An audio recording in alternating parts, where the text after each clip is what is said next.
Hello everyone, this is Erik, the Asian movie enthusiast, and this is my director spotlight on Yasujiro Ozu. Ozu was a Japanese director whose career spanned from the late 1920s through the early 1960s. He had a very recognizable style that has been extensively documented elsewhere already, both in literature, on YouTube, and written articles on the internet. Some of his signature techniques are low camera placement, actors speaking directly to the camera, meticulous framing of shots, and static camera work. Now, Ozu is very highly acclaimed by both critics and fans alike, but one criticism that you might hear is that his filmography overall lacks a certain diversity, because the vast majority of his films were dedicated to family dramas and/or comedies. And that is true in a certain sense. When you read a plot synopsis to one of his films, it's rarely interesting on its face, but he was extremely talented at creating realistic, relatable characters that are confronted with practical dilemmas. And he presents all of this in a tremendously engaging way. The overall quality of his films are frequently excellent, and I personally appreciate his sense of humor as well, which is rooted in everyday reality. Ozu is simply one of the most reliable directors that I've ever encountered. There are very few films of his that I just outright dislike. So let's get to the list here. My personal top 15 Yasujiro Ozu films. Why not a top 10? A nice round number. Well, after looking at his filmography, I simply felt that the top 15 was more appropriate. Now, my thoughts on each film will be very brief, primarily because this is a list video, not a review per se. And remember, titles for all of the films I discuss will be listed in the description box below. So let's go. Number 15, Tokyo Chorus, 1931. This is a drama. This is a silent film about a working-class family. The father loses his job, and he and his wife must find ways to cope with this. Now, the most endearing aspect of this film is how the conflicts are set up and executed. The difficulties of unemployment serve as the primary theme, but there are other topics of interest as well. From father-son spats to workplace disputes, everything is engaging and lively. The little kids are great too. Number 14, Days of Youth, 1929. This is a comedy. This is a silent film about two university students who vie for the same woman. The laid-back humor works very well here, and the lengthy skiing scenes in the snowy mountains are nice. There's some really funny stuff during the second half of this in particular, and some may consider this a bit lightweight in terms of dramatic depth, but I enjoyed it quite a bit. It's one of the oldest known surviving films by this director, and it's certainly worth seeking out. Number 13, My Wife on That Night, also known as That Night's Wife, 1930, a dramatic thriller. This silent film is about a desperate man who commits a crime in order to support his wife and sick child, and the moral dilemma of the policeman who tracks him down. It's fairly short, at only 65 minutes in length, and it moves briskly. The opening 20 or so minutes has the lead character eluding cops. Very good acting and overall quality, as one might expect from this director. Number 12, The Lady in the Beard, 1931, a comedy drama. This silent film focuses on a kendo master who falls for a progressive office worker and therefore decides to westernize himself, which includes shaving his thick beard, despite his own long-held belief that all ancient heroes had beards. Now, we then follow his adventures in pursuit of this cultured lady. This is a charming film with good performances and some funny moments to boot. Number 11, Ohayo, also known as Good Morning, 1959. This is a comedy. This film is about three boys who very badly want their parents to buy a television set.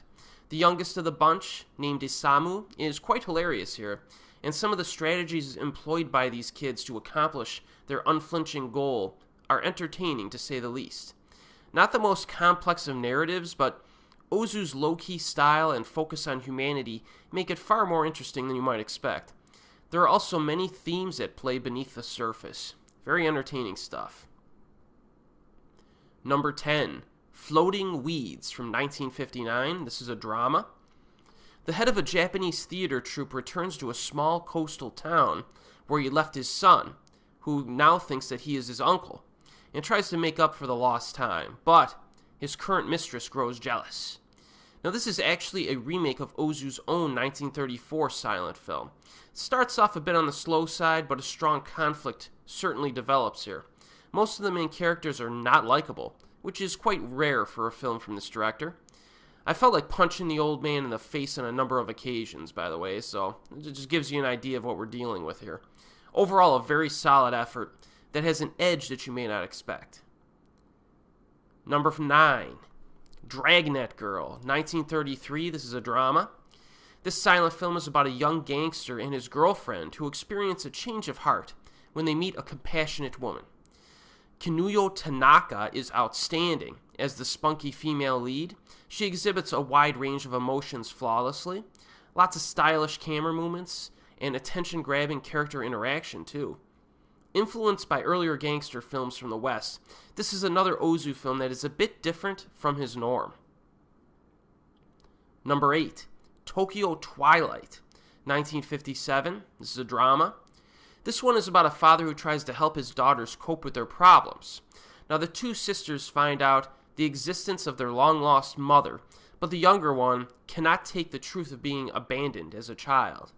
Now, the lighting in this film is quite dim, since many scenes take place at night, during cloudy days, or in the winter season. In like manner, the content is also quite dark, and it's touching upon some very serious psychological issues. Very solid flick. Number 7, The Flavor of Green Tea Over Rice, 1952, a drama. This one is about a wife who grows tired of her husband while their niece offers resistance to an arranged marriage. The film highlights the various white lies that exist between the couple. The dramatic elements are very well done, character development is solid, and comedy is sprinkled in throughout the first half. Considered by some to be merely a good Ozu film that is wedged between a few of his 1950s classics, this one actually really resonated with me in terms of pure execution. Number 6, Late Spring, 1949. This is a drama. Noriko is 27 years old and still living with her widowed father. Everybody tries to talk her into marrying, but she simply wants to stay at home and care for her dad. Similar to the Flavor of Green Tea Over Rice, the drama is impactful, the character development is proficiently written, and some humor is sprinkled in throughout the story. So those are some similar characteristics between those two films. But Late Spring is accentuated by the presence of the great Setsuko Hara, one of my favorite Japanese actresses of all time. Anyone familiar with Ozu's other works knows what to expect in this one, and it's a really good film. Number 5, What Did the Lady Forget? 1937, comedy. This shows multiple storylines and family members here. The most entertaining character would have to be the teenage girl Setsuko, who dabbles in smoking and drinking, assists her uncle in getting into trouble, and goes toe-to-toe with her nosy aunt. Now, the true joy of the film is watching the chemistry between Setsuko and her uncle, especially the fake lecture sequence, which is one of my favorites of the film. With a runtime of only 70 minutes, this is a purely entertaining experience that shoots by in a breeze. Perhaps a bit surprising for some viewers that this film is so high on my list, but I love this film to bits. Michiko Kuwano was a great actress who passed away at only 31 years of age. Number 4, I Was Born, But, 1932, another comedy here, the final comedy of this list. Now, after moving to a new neighborhood and school, two young boys deal with local bullies in this silent film. First and foremost, this is a very effective comedy with lots of memorable moments that are packed into its short 90-minute runtime. Since it's silent, situational humor is used over witty dialogue, and it works nicely. The acting from the brothers is admirable as well. Overall, this is one of the truly great Japanese comedies from the classic era that should be seen by everyone. Number 3, Early Summer, 1951. This is a drama. This is the story of a young woman who is being pressured to marry by her family members. The most entertaining moments come by the way of the various discussions and debates over marriage itself, which are frequently humorous. Setsuko Hara single-handedly carries this movie with her fresh, playful, and wise demeanor. Her interactions with the various family members are also quite good. Truly one of the absolute favorites from this director, in my opinion. Number 2, Late Autumn, 1960, another drama. 3 old men attempt to persuade a widowed mother, played by Setsuko Hara, and her daughter, played by Yoko Tsukasa, to marry. As usual, the actresses are sheer cinematic joy, but the most surprising performance comes from Mariko Okada, who plays the daughter's friend Yuriko. Although widely considered a reworking of Ozu's earlier film Late Spring, to me personally, this film feels a little bit more like a spin-off to Early Summer, and is no less magnificent. The dialogue is very interesting, and the humor is expertly executed via everyday interaction. An amazing piece of cinema that should not be missed. And my favorite Yasujiro Ozu film is Tokyo Story from 1953.